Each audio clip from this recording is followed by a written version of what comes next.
China stand up comedian live షోలో జరిగిన ఓ సంఘటనకు సంబంధించిన వీడియో ఇప్పుడు నెట్టింట వైరల్ అవుతుంది.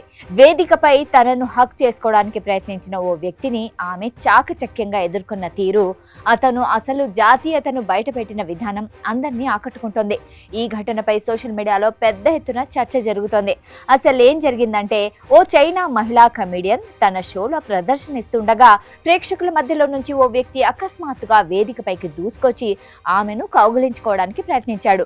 వెంటనే అప్రమత్తమైన ఆమె అతని చేతిని గట్టిగా పక్కకు నెట్టేసింది. తర్వాత మీరు ఎక్కడి నుంచి వచ్చారు అని ప్రశ్నించింది. దానికి ఆ వ్యక్తి ఇండియా అని సమాధానమిచ్చాడు. ఆ సమాధానానికి ఆమె నవ్వి, మా బాయ్ ఫ్రెండ్ కూడా ఇండియనే, మీరు ఏ రాష్ట్రం నుంచి వచ్చారు అని మరో ప్రశ్న వేసింది. ఈ ఊహించని ప్రశ్నతో కంగుతిన్న ఆ వ్యక్తి తాను భారతీయుడిని కాదని, పాకిస్తాన్కు చెందిన వాడినని ఒప్పుకున్నాడు. ఈ మొత్తం సంభాషణతో కూడిన క్లిప్ను ఆ కమెడియనే చివరి వరకు చూడండి అనే క్యాప్షన్తో సోషల్ మీడియాలో పోస్ట్ చేసింది. విదేశాల్లో ప్రయాణించేటప్పుడు కొందరు పాకిస్తానీలు తమను తాము భారతీయులుగా పరిచయం చేసుకుంటారని పరోక్షంగా సూచిస్తూ ఆమె ఈ పోస్ట్ పెట్టింది. ఈ వీడియో ఆన్లైన్ లో పెట్టిన కొద్దిసేపటికే వైరల్ గా మారింది. కమెడియన్ సమయస్ఫూర్తిని, తెలివైన ప్రశ్నను నెటిజన్లు ప్రశంసిస్తున్నారు. ఒకే ఒక్క ప్రశ్నతో అబద్ధాన్ని ఎలా బయట పెట్టిందంటూ కామెంట్లు పెడుతున్నారు.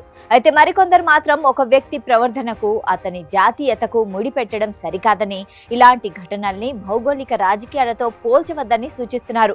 వేదికపై మహిళ పట్ల అసభ్యంగా ప్రవర్తించడంపై కూడా పలువురు మండిపడుతున్నారు. మొత్తంగా ఈ చిన్న ఘటన ఇప్పుడు జాతీయత, వింత ప్రవర్తన, వ్యక్తిగత గుర్తింపు వంటి అంశాలపై పెద్ద చర్చకు దారితీసింది.